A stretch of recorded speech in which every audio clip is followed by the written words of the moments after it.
Hi, welcome to our channel.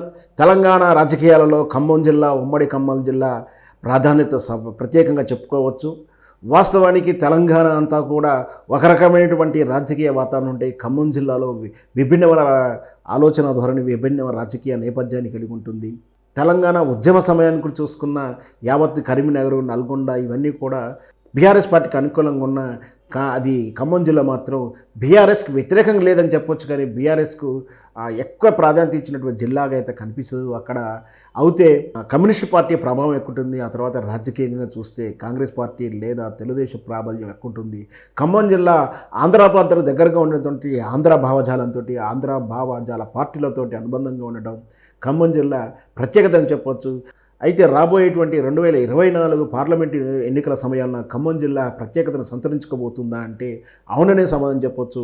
ఇక్కడ ఖమ్మం జిల్లా నుంచి సోనియా గాంధీ పోటీ చేసే అవకాశాలు ఉన్నాయని, కాంగ్రెస్ పార్టీ తరపు నుంచి సోనియా గాంధీ ఎంపీగా ఇక్కడి నుంచి పోటీ చేసి తెలంగాణ ఇచ్చినందుకు కృతజ్ఞతగా పంపించే ఆలోచన చేస్తున్నారని, ఇంకా ఖమ్మం జిల్లానే కాదు మెదక్ జిల్లా స్థానం నుంచి కూడా ప్రయారిటీ ఇస్తున్నారని కూడా కాంగ్రెస్ నాయకులు సూచిస్తున్నటువంటి సందర్భాన్ని మనం చూస్తూనే ఉన్నాం.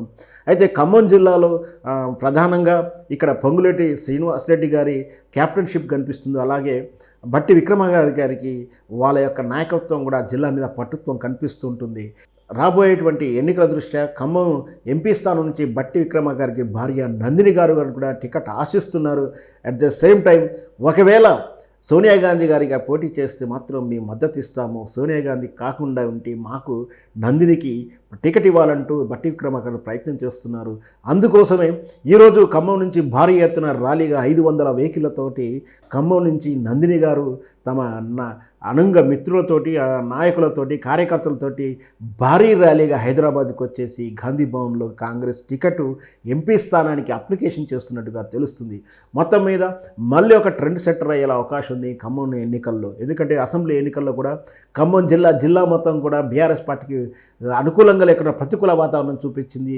ఎన్నికల ముందు ఏదైతే ఆ జిల్లా మీద పట్టున్నటువంటి పొంగులేటి శ్రీనివాస గారు చెప్పినట్టు కూడా అక్కడ అన్నిటికీ కూడా స్థానాలకు మొత్తం మీద కాంగ్రెస్ కైవసం చేసుకుంది.